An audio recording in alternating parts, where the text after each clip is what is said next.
Well, thank you for you joining us. We are here at the Season 1 Invitational in Roanoke, Virginia. Matthias Hunt and Ryan Overturf about to start our second set of quarterfinal matches. This is the 3 versus 6 match. It's Adrian Sullivan versus Daniel Fournier.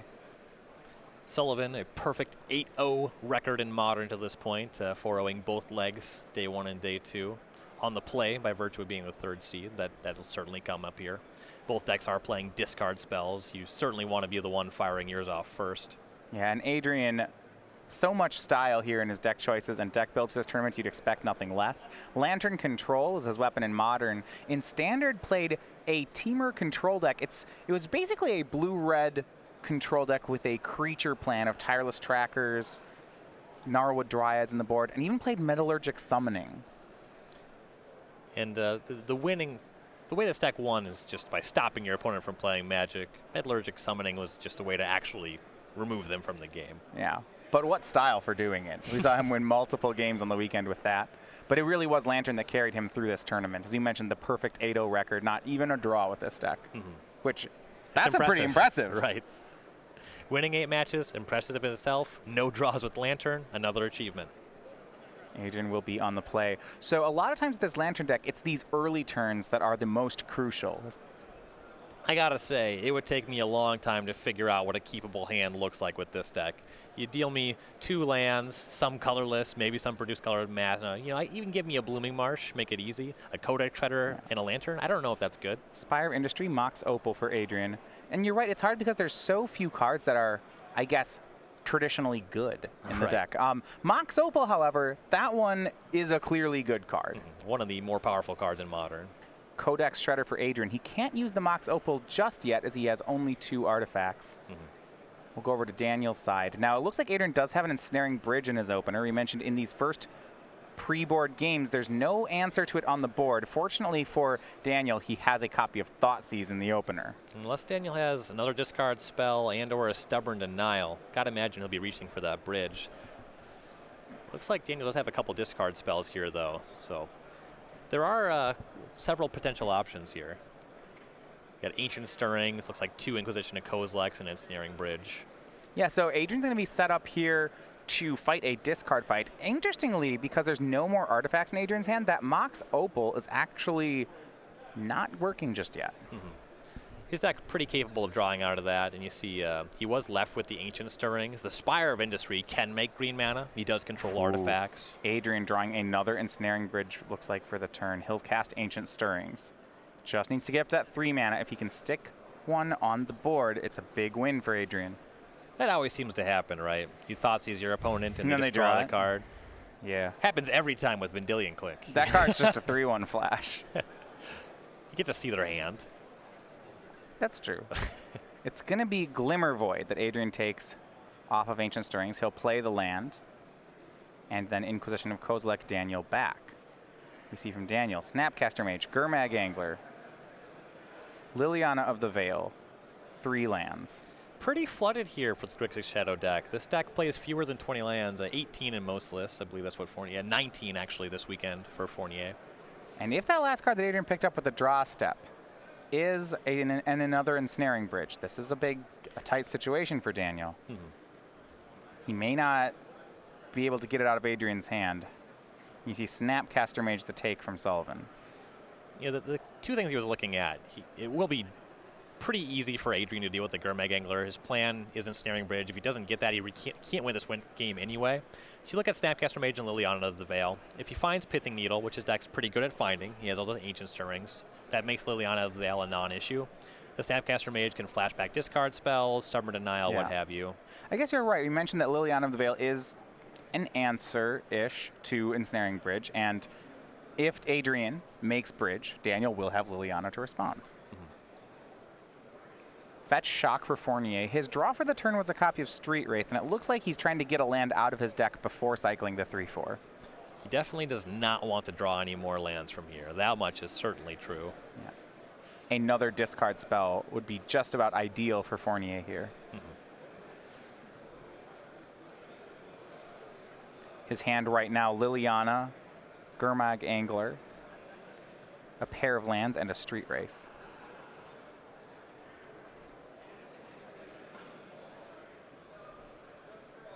there's the cycle. Daniel down to 11. And can he hit a discard spell? Looks like he hit another land. It was the opposite of what he wanted. Right, so if that card in Adrian's hand is Ensnaring Bridge, it's going to happen, and Daniel no plays. He'll just pass. And does Adrian have it? He's still actually short on artifacts. He'll cast Codex Shredder, then cast Inquisition of Kozilek. That'll take care of the Liliana. Now that he has Metalcraft, that Mox Opal is online next turn. Adrian has one card left in his hand, and that one card is Ensnaring Bridge. Daniel needs to get him to discard it right now. And it is a Watery Grave for Fournier, so that's not going to be good enough. Very unfortunate string of top decks here. Yeah, a Thoughtseize would be perfect. Could have Thoughtseized and made a 5/5. And once again, that bridge, that's going to be extremely difficult, if not impossible, for Fournier to overcome. No Kolaghan's Command in the deck. Yeah, you mentioned 2 Liliana the Veil are his only counters for it. One of them is already in the graveyard. Here's Gurmag Angler. He'll pass. So he has one spell left in his deck to answer Ensnaring Bridge and no burn. Adrian, Ghoul Caller's Bell. And maybe that's not Bridge in his hand. We're going to have to... We'll wait and see here. I would think it's likely not. Not so casting Daniel gets there. another turn. Yeah, you would have cast it. Okay, so we have a mystery card in Adrian's hand. We'll see if he can get that bridge down before Gurmag Angler kills him. Adrian Sullivan goes to 14. Land and a pass. Adrian will mill again. Mills over Abrupt Decay. Mills over Thoughtseize. You got to remember the extra ability on Codex Shredder. You can sacrifice it for 5 mana to return a card from your graveyard to your hand. Right. If Adrian starts top decking a lot of lands here, maybe that's a line. Gurmag Angler, though, is going to hit pretty hard. You notice Adrian did not use Ghoul Caller's Bell that turn. Didn't want to mill Daniel. Grixis Shadow does have some play from its graveyard as well. You have your Delve Threats, your Snapcaster Mage. Frequently putting cards in their graveyard does help them out. Here's Crucible of Worlds from Adrian Sullivan. That will help him build up toward that play you were mentioning of buy back the bridge with Codex Shredder and cast it. You see Glimmer Void played out of the graveyard for Adrian, and he's milling himself to try to hit those land drops. Yep. And just one more land here. He'll be able to activate the Codex Shredder on the following turn, get the bridge back. First result in here on the backup match. Todd Anderson on the draw takes game 1 over Daniel Byington. And one of the concerns if your play is setting up bridge like this is that you don't ring the bell, because if you flip over a Stubborn Denial for Fournier and he draws a Snapcaster Mage, you just gave him that. And especially with Gurmag Angler, that's not just a force spike, it's a negate. Fournier is going to go ahead and Thought Scour himself. Terminate and an Inquisition in the graveyard, and he draws Snapcaster Mage. Swings for 5, Adrian down to 9. So now we get some options here. Terminate not really going to play, but Inquisition of Kozilek, possibly Snapcaster Mage. Thought Scour, another one.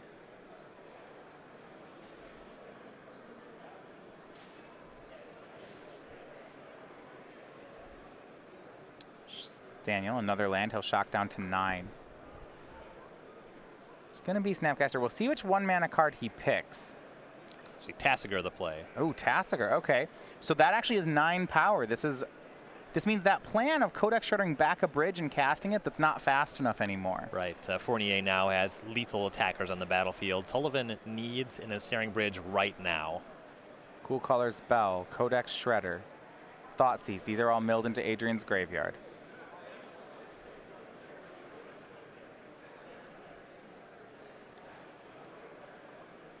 He has land 5.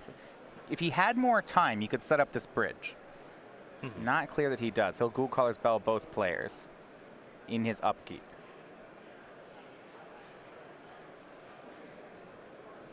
And what do you suppose he's looking for that's making him do this during upkeep? So on average, if you bell yourself, you technically increase your odds of drawing the bridge on this turn. If you don't mill bridge specifically, you're drawing 1 in 38 instead of 1 in 39. He doesn't have Academy Ruins or anything. He can't put it on top of his deck already. It's still a 1-outer out of 39. I guess you can choose to draw the top card of your deck or the second to top card of your deck. It's the always loot question, right? You know, no, we won't get Twitter into that.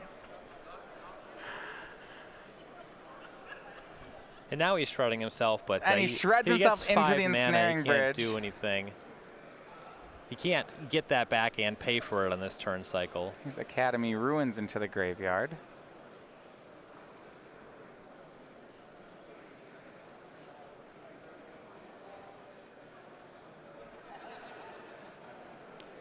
Now he's just seeing if there's literally anything he can do. I believe that he is just dead from here.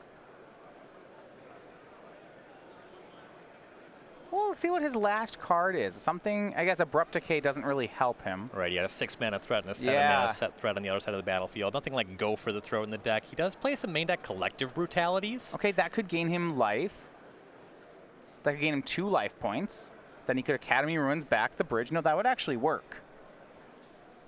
Yeah, with the Academy Ruins, it does give him enough mana to put that back on top. I think he might have that. Yeah, Collective Brutality. Hold on here. He needs to fade 2 turns of counter spells, but if he's able to do that, this will lock up the game. Yeah, so here's the Collective Brutality. Adrian goes to a very relevant 11. Now, interestingly, he chose not to escalate. So that other card in his hand, not entirely sure what it is. And for Fournier, no Lightning Bolts, no Kolaghan's Command, no Collective Brutalities of his own in the main deck. Right.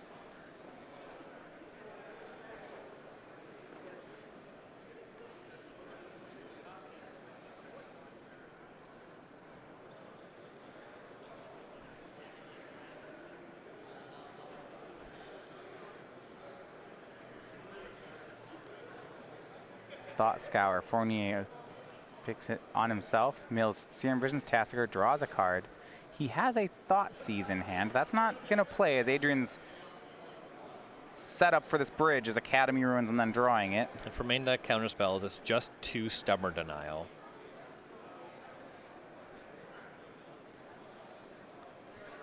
Well, actually, Fournier just cast Thought Scour. If he waited for Adrian to put the bridge on top of his deck, he could have targeted Adrian with that Thought Scour.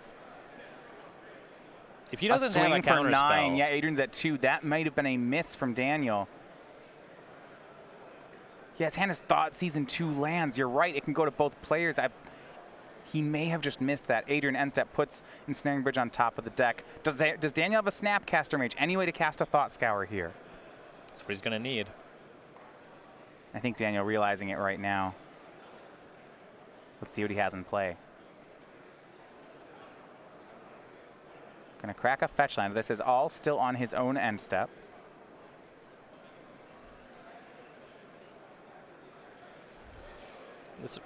The way this is set up, it looks like he's activating Tassiger and hoping that Adrian punts back. I don't think that's gonna work. I agree. All right, yeah, it's a Tassiger activation. Mills 2 and just hands it to Adrian. Adrian needs to see it. Don't give him the Thought Scour. Yeah, the Tassiger is dead enough. Second Tassiger? Yeah, that's fine. You give him Serum Visions too, is what he's looking at. Doesn't really matter. Wow, okay. Yeah, we're on Daniel's end step, so it's safe to give him Serum Visions because he can't cast it until the bridge is already in play. And Daniel passes, he says go. And Adrian Sullivan will get to draw the Ensnaring Bridge.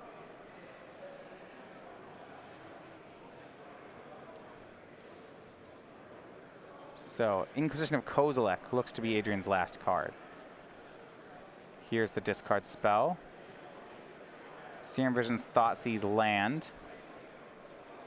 He'll take that Serum Visions, yep. And now Ensnaring Bridge is down. Adrian's at 2, but the bridge is in play. Daniel has only 1 card in his whole deck that can answer it in play. It's the second copy of Liliana of the Veil. And again, that's just not a realistic turn of events. It just kind of factor fictions permanence. Odds of Adrian sacrificing his Ensnaring Bridge, basically 0. Yeah, and you might look for a way to push 2 damage across. And no Kolaghan's commands for Fournier, so he actually can't make that play. In a normal situation, Adrian not having a Lantern, that might be nice for Daniel. He'd have some time to find those reach spells, but they're just not in his deck. On our backup match, Daniel Byington takes game 2 against Todd Anderson. So as the players to move to sideboard, things are going to be tied up 1-1. Now I see Adrian going to go for some self-mill here. 3 more cards into the yard. And Adrian does have Academy Ruins. There's no risk of him milling himself. He's going to take his time, look at some extra cards, find more Codex Shredders, possibly a Lantern of Insight first, though deck lists are face up. He knows that he's not live to realistically lose to anything. Just needs to make sure to only draw 1 card a turn, not flip over too many cards with his bells, and he should be good.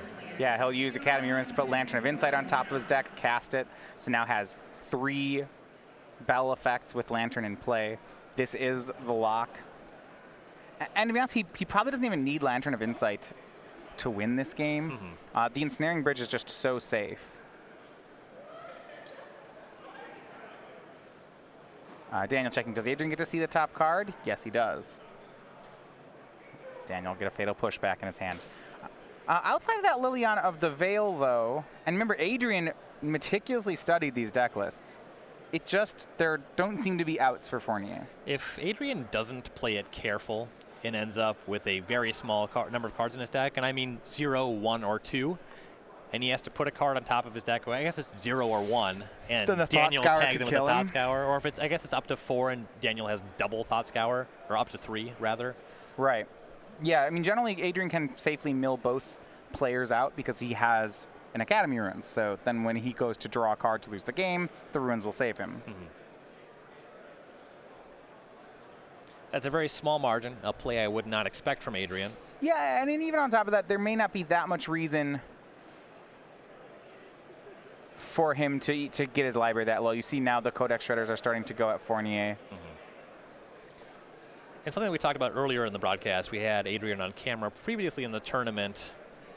Frequently, you just don't activate Codex Shredder if you don't have to. Yeah, it's like he has a Gurmag Angler. You don't. The thing about this, though, is that with decklist face up, he just knows that Daniel's not drawing into anything. Mills his own Inventor's Fair, then plays it out of the yard using Crucible of Worlds. Casts another Codex Shredder. Adrian will start gaining life now, thanks to the Inventor's Fair, but he's going to go get another artifact with it. And that's going to be another Ghoul Caller's Bell. Still interested in milling himself. It helps him find the other artifacts he wants faster. Yeah, I mean, this speeds up his win. I don't know if he needs any more artifacts. He's well beyond the point of need. Yeah. He has everything he needs to win the game. Well, and every turn, thanks to that Crucible, he'll actually have Inventor's Fair. So he gets to tutor up an artifact every turn of this game. On top of a draw step. That's a pretty nice position to be in. Right. Now, the real question here is how much more of this punishment can Daniel take? Yeah, and that's enough. So game 1 will go to Adrian Sullivan with Lantern Control. A close one indeed. Adrian goes down to 2 off a pair of Delve creatures and dodges a window there where it looks like he could have lost. Right, and Daniel's going to be thinking about that Thought Scour for a long time.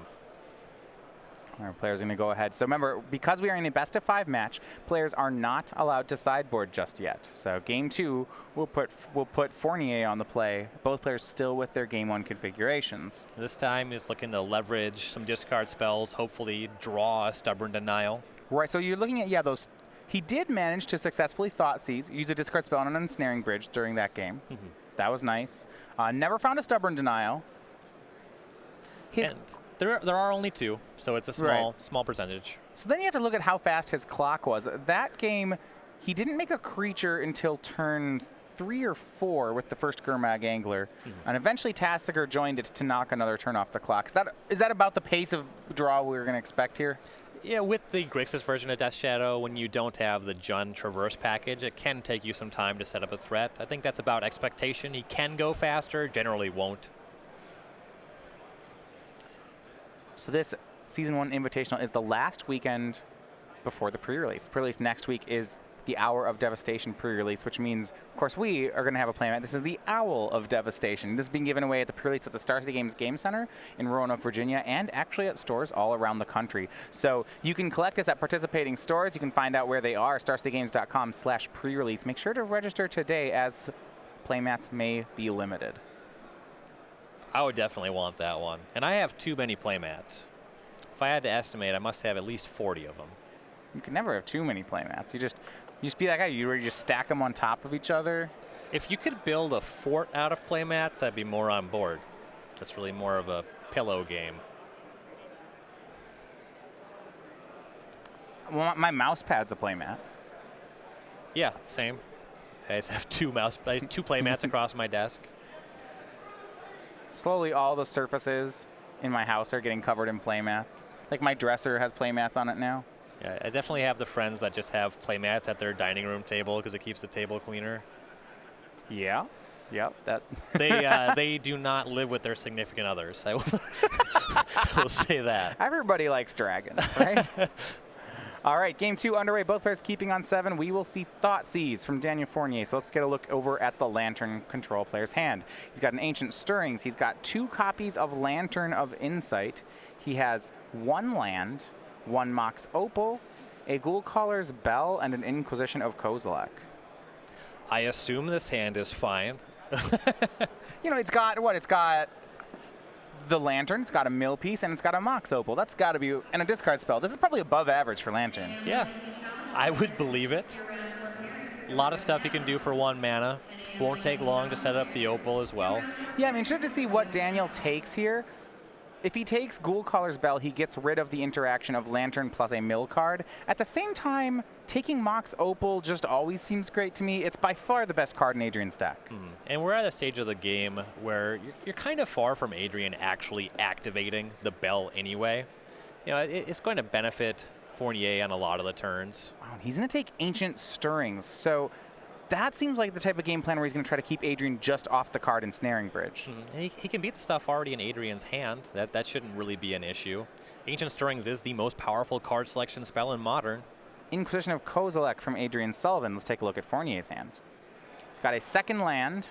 He's got Tasigur, Snapcaster Mage, Thought Scour, and Thoughtseize.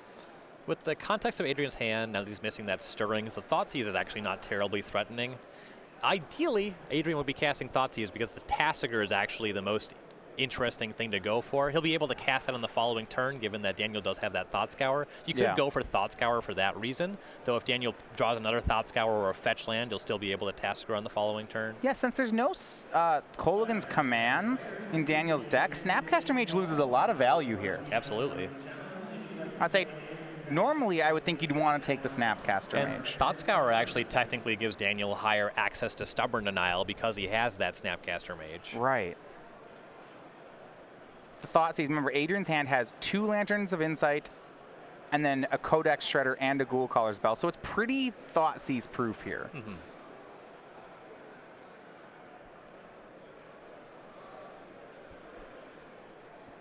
I'm leaning Thought Scour here. You know, we'll see what Adrian does. And that is what he does. He'll take the Thought Scour. We'll go back over to Fournier. And there's a small number of cards he can draw. Looks like he did peel a Polluted Delta. That had a high potential to be very tempo positive for Adrian. Wouldn't always work out, though. Yeah, the fetch land is nice. And actually, Daniel will delay his Tasigur for a turn. Actually, you won't. The Thoughtseize will go to the graveyard. Oh, you're right. No, you can do it. He can have it all. Yep. Thoughtseize from Daniel will take the Codex Shredder out of Adrian's hand. On our backup match, the first sideboard games in the books, it is now Daniel Byington up 2-1 over Todd Anderson. Byington, another Eldrazi Tron player. Todd on Grixis Death's Shadow.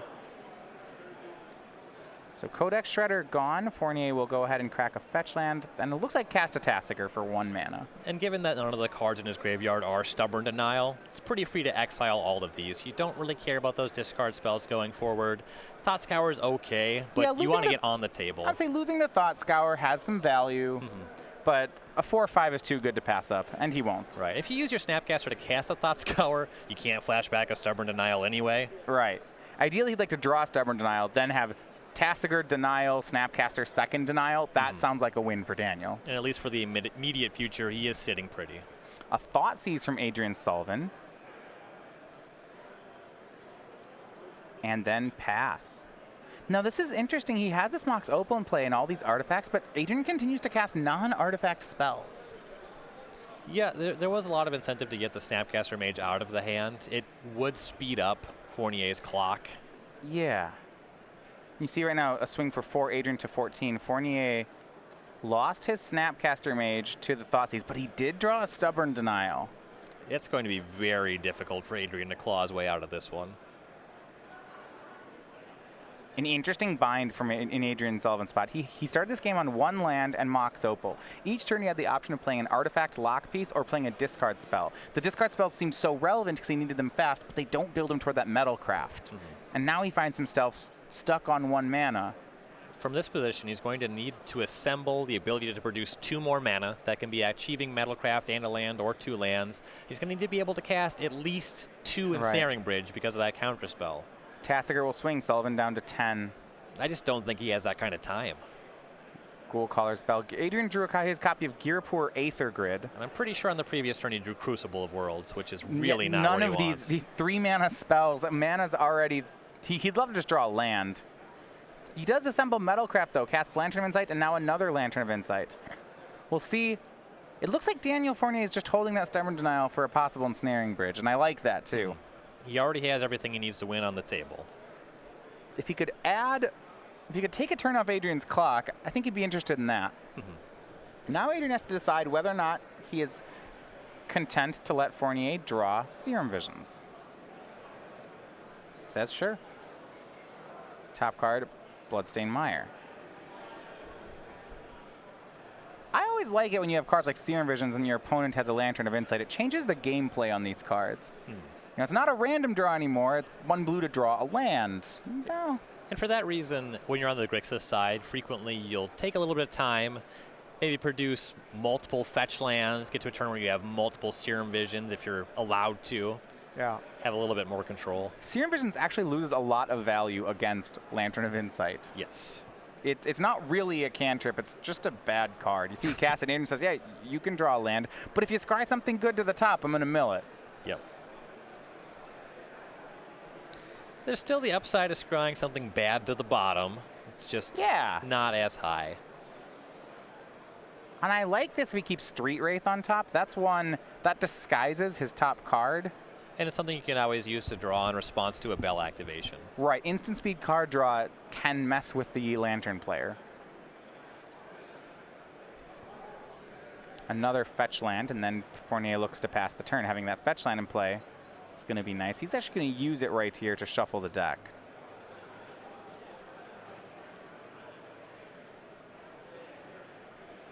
This is one of those matchups where there's really no concern about your life total. You see Fournier has done a lot of damage to himself. Is that 7? Adrian's not going to get any chip shots in. He does play a couple of Gearpur Aether Grid. And it's in his hand. That's not what you this is don't want to about. go to 1 or 2, but 7 is fine. Thought Scour on top of Fournier's deck. He'll swing for 4. Sullivan down to 6. And here's Gurmag Angler from Daniel. So that will make this a 1-turn clock. That last card is the all-important Stubborn Denial. This looks like a great spot for Grixis. Adrian will be able to cast at most 1 relevant spell on the following turn. Daniel's got that covered.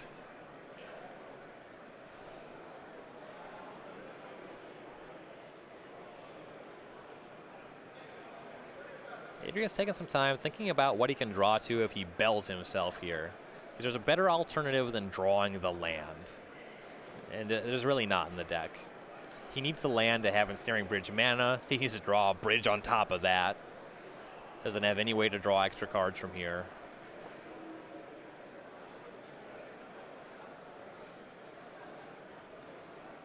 And yeah, wondering if he has a sequence here. He can't both draw the Ensnaring Bridge and the mana to cast it. Now, what Aaron doesn't know is the Stubborn Denial makes this decision of his pretty irrelevant. Right. He just got to play like that one's not there. Right. And even if it wasn't there, I don't know. Yeah, Adrian's just going to concede. There's no way to draw the land and the bridge. And again, these are on-time rounds. Take your time. Think about it. So the pre-board games are in the books. They are split 1-1 between the two players. That means we're going to go to the sideboard for game number 3. All things evened up. Let's go ahead and look at what each player can bring in. So I do want to start on Daniel Fournier's side. We saw some real vulnerability to ensnaring bridge in the pre-board games. He just could never let it resolve. Does any of that change as we go to the post-board? On the table, no. You got to counter that one. He does have a lot more ability to keep it off the table. We go down the list. We have 3 Ceremonious Rejection, 3 Leyline of the Void, 2 Collective Brutality, 2 Is It Static Caster, 2 Stubborn Denial, a Disdainful Stroke, a Liliana of the Veil, and a Kozilek's Return. Most of the counter spells are coming in. Disdainful Stroke doesn't quite hit what you need to. If it was 3 or greater, that'd be good, because it's 4 or greater, Adrian's not casting any of those spells. Ceremonious Rejection is going to be excellent, however. Yeah, his whole deck's colorless. It sounds great. What he wanted to draw the entirety of game 1 and 2 was Stubborn Denial. More copies of that, sign me up.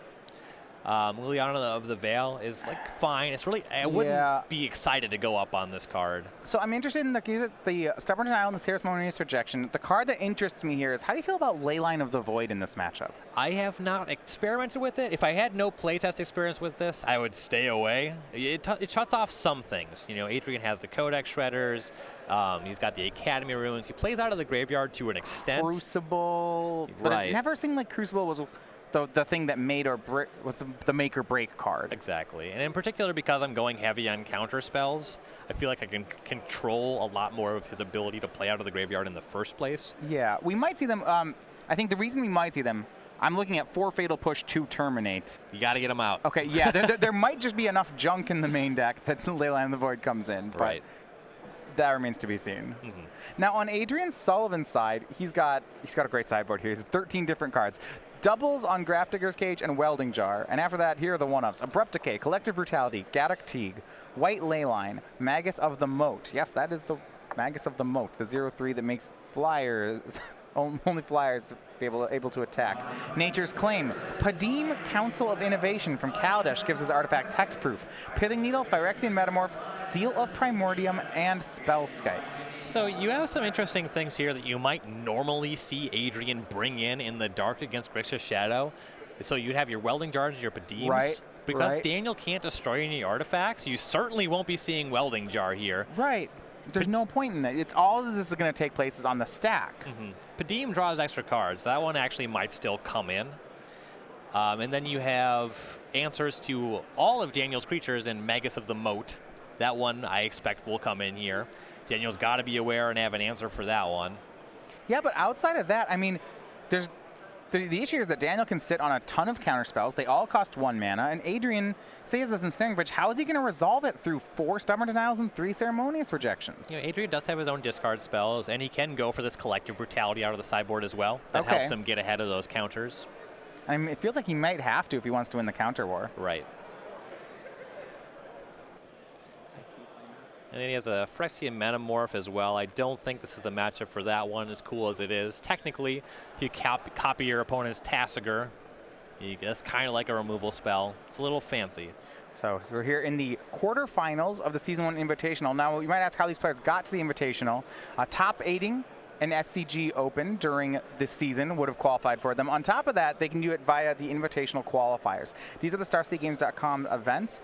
They happen at stores around the country. So these have a lot of prizes exclusive to them. There's a $1,000 prize in the top 8. Mentioned Invitational qualifications on the line here. The prizes have 2 invitations included to the Season 2 Invitational from the next season. Top 8 pin, playmat, and then the tokens from the Invitational. You can find one near you at StarCityGames.com/IQ.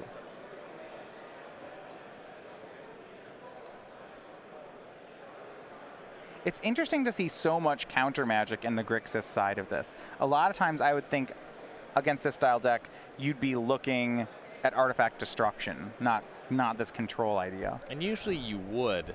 It's sort of the way that the metagame has adapted. You've seen moving in the direction of Ceremonious Rejection. A big part of that is because of Eldrazi Tron, whereas against the other colorless decks, your Lantern controls your affinity, you'd rather have Kolaghan's Command, but you're kind of being pushed in this direction because of Eldrazi Tron. And again, Daniel kind of got a rough pull here. There were 2 Eldrazi Tron players in the top 8 versus the 1 Lantern control.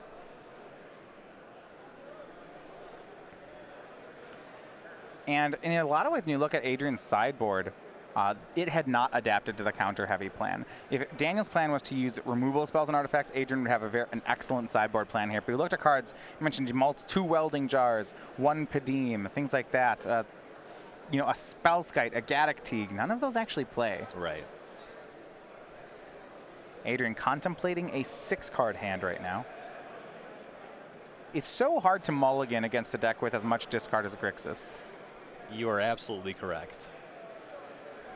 Yeah, if you expected a lot of counterspells, that's kind of the thing about counterspells in Modern. There's usually 1, maybe 2 good decks that play counterspells. It's going to be less than 20% of the room, for sure. So you could put Defense Grid in your sideboard, but it's going to be pretty bad on average. Turn 1, Blooming Marsh into Ghoul Caller's Bell for Adrian Sullivan. We're underway with game number 3 here of our quarterfinal match. And green here for Adrian, no discard out of the gates from Daniel. So Ancient Stirrings from Adrian. We do have to look out for cards like Stubborn Denial in these situations. I'd be relatively excited to counterspell Ancient Stirrings. It is one of Adrian's better cards. 5, you can select any colorless card. If you're light on counterspells, you do want to save them for the bridges themselves, though. Another Blooming Marsh for Adrian Sullivan. He passed up a Codex Shredder to take that. Now over on our backup match, it looks like it's going to be going the full 5 games. Todd Anderson wins game 4. So between Todd Anderson's Grixis Death Shadow deck and Daniel Byington's Eldrazi Tron, it'll be down to game 5 to see who goes to the semifinals. Yep, and that is a very close matchup, so it makes a lot of sense to go into game 5. Yeah, the winner of that will be playing the winner of this match.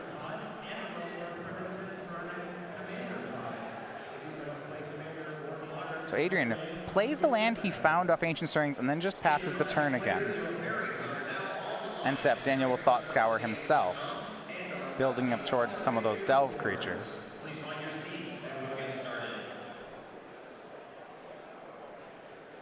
Flipped over a Snapcaster Mage. That's a lot better when you have Kolaghan's Command in your deck. He does have the Rise Fall. Yeah, well, still with all those counter spells, the 1-mana counters, it seems like he'd want that card. Inquisition of Kozilek now fired off from Fournier. We'll see Adrian's hand. Ghost Quarter as land 3. Collective Brutality, Ensnaring Bridge, and Crucible of Worlds. Now, Ryan, if I'm in Daniel's side, I don't want to get too fancy here. Ensnaring Bridge is the card that beats me. Yep. It's really difficult to leave Adrian with a bridge in hand. You know, the Crucible actually looks relatively powerful here. Yeah, I mean, there is a Ghost Quarter and a Crucible. Is that scary enough that Daniel might have to take the Crucible? Really depends what the rest of his hand is. You know, if he has some counter spells / some threats, Yeah. that's fine. I guess if he just has a Ceremonious Rejection, then who cares? He's got it all. Yep. He's going to take Collective Brutality. That's a horrible sign for Adrian. You got to feel bad about that one. He just took the card that doesn't matter. If I'm Adrian, I don't think any of these things are resolving now. Well, I guess I'll cast my bridges, and maybe you'll run out of counter spells, and I'll draw more bridges. Yeah. Here's Ghost Quarter from Adrian. Which artifacts does he want to see countered first? Makes sense to go for the Crucible first. This just really reads like a counter spell. Oh, yeah. But we don't know. I mean, you have to wonder if it's Ceremonious Rejection or Stubborn Denial. If it's Stubborn Denial, then doing nothing and playing a 4th land might actually reward you here. Fair if it's enough. Ceremonious Rejection, who cares? The thing about the Crucible is, like, there's a small chance that Daniel lets it resolve. Oh, and this is nice. Inquisition of Kozilek was the draw for Adrian, and he'll spend the entire turn doing that. I really like this. Not only does it probably take a Ceremonious Rejection, it also gives him information, which is key. Right. He has both. Kind of. And a Snapcaster Mage. So And a Rise Fall for the Snapcaster Mage already in his graveyard. Stubborn Denial, Ceremonious Rejection, Snapcaster Mage, Rise Fall, land number 3 to Snapcaster back those counter spells. Oh, and then here's a win condition, Death Shadow. I would say that this hand is above average. Adrian's gonna need a lot of good draws to beat this one. Yeah, Fournier keeps drawing like this, these sideboard games are going to be really tough. Adrian takes Rise Fall, and you know what? He has to take that card. He has 2 cards in hand, and Daniel knows what they are, and they aren't lands. Correction, he cannot take Rise Fall. Right. That's a new rule change, right? Yes, currently split cards exist as the total converted mana cost of both sides when they are not on the stack. So it used to be about a couple months ago, this Rise Fall's converted mana cost would be 2 and 2. But now the rule has changed where it is 4. Not only can Adrian not take it, but those 2 cards in his hand, they're going away. Yep. When you see it on your face, that's smart. Well then. I'm not really into discarding my hand. Yeah. Daniel can take both Adrian's cards, leave up Ceremonious Rejection. Okay, so Adrian will take the Ceremonious.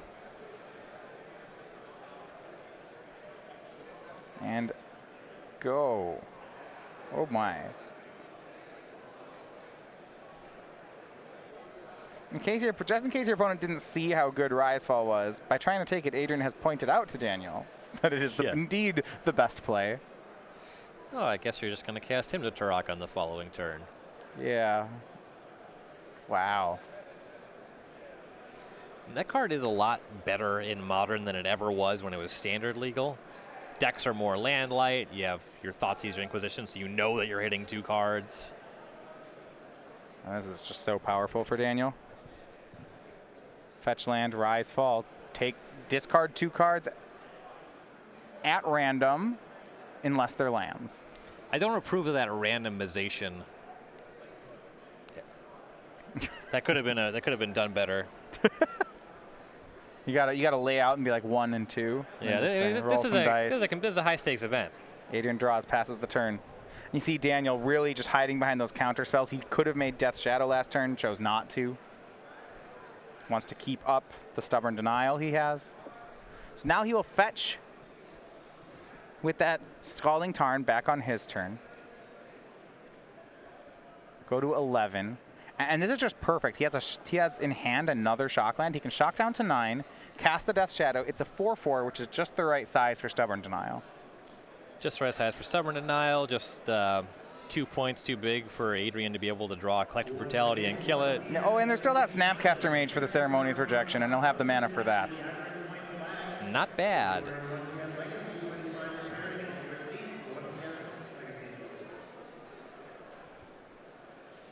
Down to 9 for Fournier. And then here's Death Shadow, currently a 4/4. Sullivan will draw. The cards he knows about in Daniel's hand are Stubborn Denial, Snapcaster Mage. Not sure he can beat those, not to mention the other cards Daniel's drawn since. And from the point where Adrian knew about those cards, he has been empty-handed. Not a lot to work with for Adrian Sullivan. Just pass back so Fournier can attack with his Death Shadow. Looks like Fournier not drawing any more ways to hurt himself, so it is just going to be 4 for now, but that is more than enough.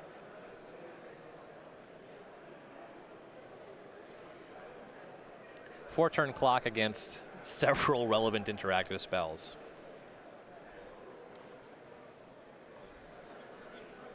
Serum Visions from Daniel. Scries both to the top. Oh, goody. Ooh. This is hard, but when you play a deck like Lantern, that's a high synergy deck, but your individual cards are low powered. These games where your opponent's just casting great cards against you can snowball so quickly. Are you suggesting that Ghoul Caller's Bell is less powerful than Death Shadow? Well, I guess they're both situational, right? Well, I guess you do have to pay colored mana for Death Shadow. Yeah, first you have Whereas to play, anybody can put Ghoul Caller's you Bell have to in their play deck. fetch lands and shock lands for Death Shadow. There's a lot of things, it's asking a lot. There's some real costs. Adrian does get up to 4 lands here. It's going to be a Concealed Courtyard.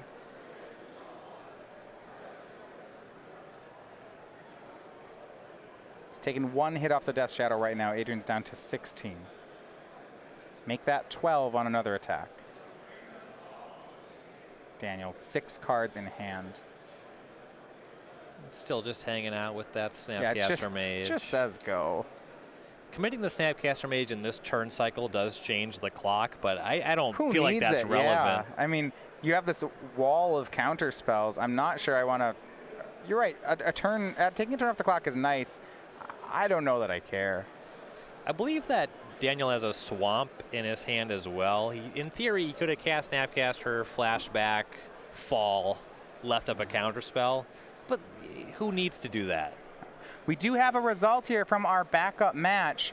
Grixis Death's Shadow will be in the semifinals. In a decisive Game 5, it is Todd Anderson, 3-2, moving on, where he will await the winner of this match. Nice. Congratulations to Todd.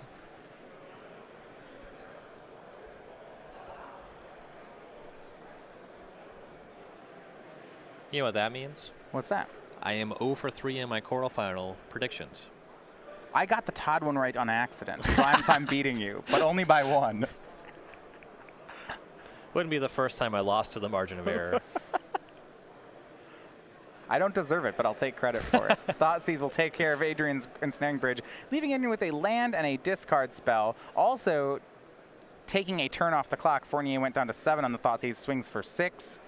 Looks like 6 more coming. Adrian's going to draw a card. It's Surgical Extraction. That certainly doesn't do anything. It will allow him to look at Fournier's sideboarding strategy. Yep. And I expect Adrian to use that to his fullest advantage. He's going to cast it here, look at Daniel's whole deck, and then concede.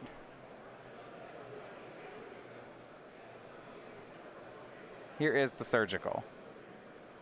And I like how Adrian did this. He took the counter spell. Yeah, and there's another stubborn analogy. Daniel says, no, you don't get to look at my deck. He was trying to take the counter spells so that it would resolve, and then you get that value. And I like, not only does Adrian go for that extra value, Daniel's heads up on enough to not allow him to have it. No, you can't see my deck. We have games to play. Yeah, so Daniel Fournier with the first sideboarded game, he's going to win that one up 2-1. And Ryan, after this sideboard plan, it looks to me like Grixis Death's Shadow is a favorite here. Just the density of these counter spells. That is a lot for Adrian to overcome. Yeah, we saw that hand of Ceremonious Rejection, Stubborn Denial, Snapcaster Mage. That's just a monster against this Lantern deck. And some discard spells to supplement. Yeah, it feels like Adrian needed both games 1 and 2. Mm-hmm. And Daniel's going to have at least one more crack at being on the play. It's going to be on the draw for Game 4, but if we get a Game 5... Daniel's on the play. Right. It's going to be a tough one here. So they're going to go back to their deck lists. Well, the issue here seems like Adrian has to resolve 3 mana spells, whether it's Crucible Worlds, whether it's Ensnaring Bridge, and just there's so many ways between Thoughtseize, 8 discard spells and 7 counter spells and 4 Snapcaster Mages. I'm just not sure Adrian's going to be able to do that. Yeah, and in that game, it is true, Adrian did take a mulligan, and Daniel, I would say that the draw was certainly above average. Yeah, but Daniel could draw significantly worse than that to still be able to win games. And that's kind of what this Grixis deck does, Previous iterations of Death's Shadow, if you recall when Gitaxian and Pro were legal, they were the all-in combo deck. If you brought in hate for them, it was bad for them. But on average, Grixis Death's Shadow just gets a lot better in the sideboard games. It's really more like a Jund. Yeah, and it's, it certainly is playing out that way right now. So one of the things on the line, you mentioned that invitational token. So many players with it. The most recent champion was Jacob Baugh. He won back in Atlanta, Season 3 of last year. He was our champion with the Aetherworks Marvel deck. Got his likeness on a card here, you see, of Team Card Hoarder on the Energy Reserve token. Now, time is running out to get one of these, as the winner this weekend will be choosing a new token. We don't have any more opens to go to, but they still are shipping in all orders from StarCityGames.com of at least $5. So make sure you get that in the next week to get one of these tokens. Teamer Energy, currently one of the more played decks in Standard. Got to track that energy somehow. Yeah, it's really nice when a card like Marvel gets banned and then the best deck doesn't change. Ancient Stirrings, turn 1 from Adrian. Both players on 7-card hands for Game 4. We see Leyline of Sanctities are still in. Not in the opener, though, so Adrian will take Ghost Quarter. It's a little upsetting to not have Leyline in your opener and then see it with your card selection spell. Yeah, things just didn't work out.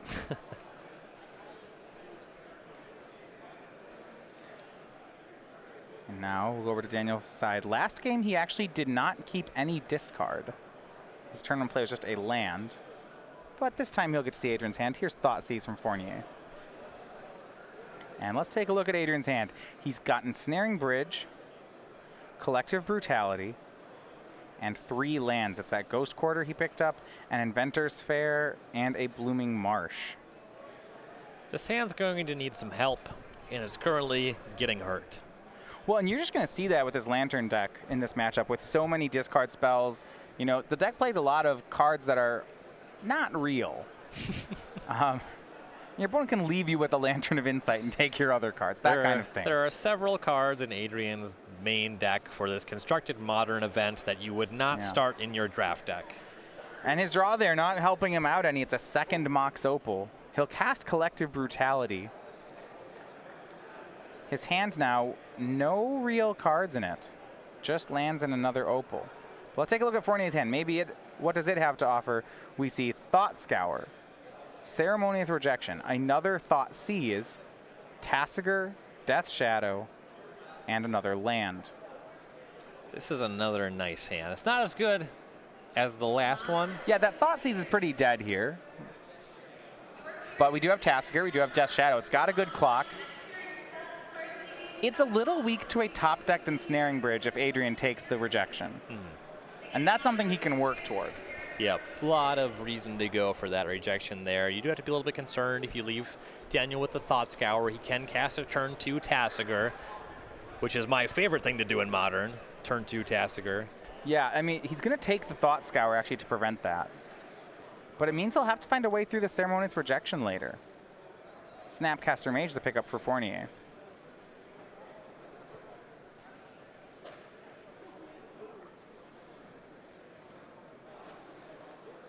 I suppose with Fournier, can only bring himself down to 13 life, can't cast Tasigur, can't cast Death Shadow.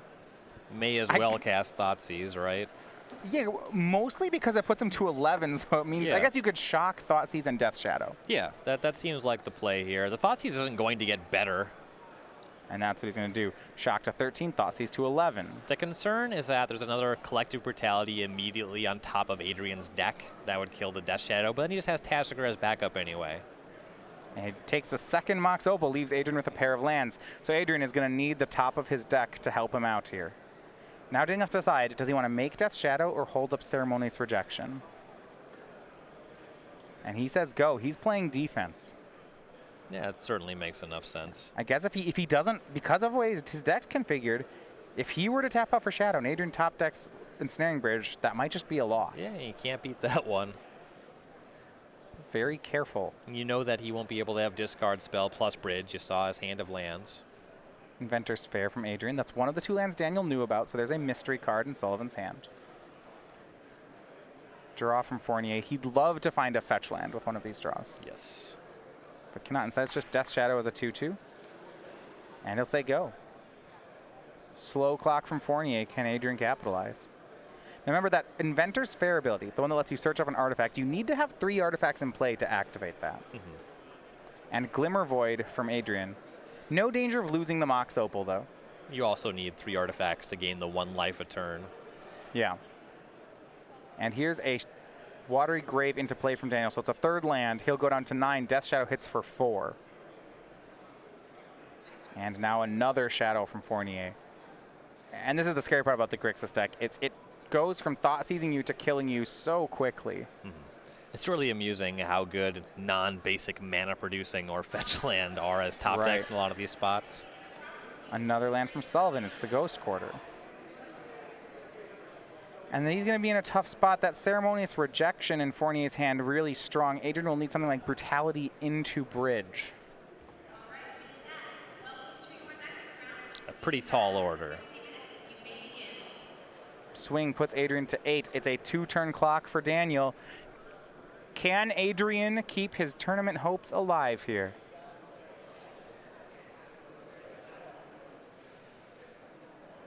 Like you're saying, it's got to be discard spell plus bridge, and it's got to be now. Glimmer Void. He has 2 cards left. Are they the 2 he needs?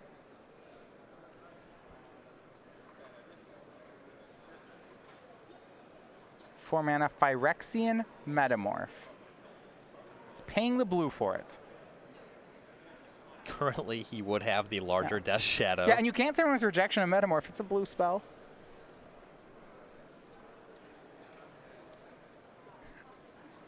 Okay. This is It may look colorless. Wow. Okay. Yeah, he'll copy Death Shadow. This is great. Adrian's is a 5/5. All right. All right. It's kind of interesting that Adrian chose to pay mana instead of life. If Daniel draws another shock land, he can have the larger shadows again. Snapcaster Mage from Fournier. How about cast Thoughtseize from the graveyard? That's another option as well. This is an end step Thought Scour off Snapcaster. Mills Liliana and a land. He'll draw. Rise Fall. I suppose he's too light on lands to be incentivized. Well, Rise Fall bounces can bounce a creature. Yeah, that one's good. That might just be the win here for Fournier. Does he have to have a creature in his graveyard to cast it? I don't believe so. Turn your head sideways real quick. Let's find out. Yeah, it looks like it has two targets. Yeah, you have.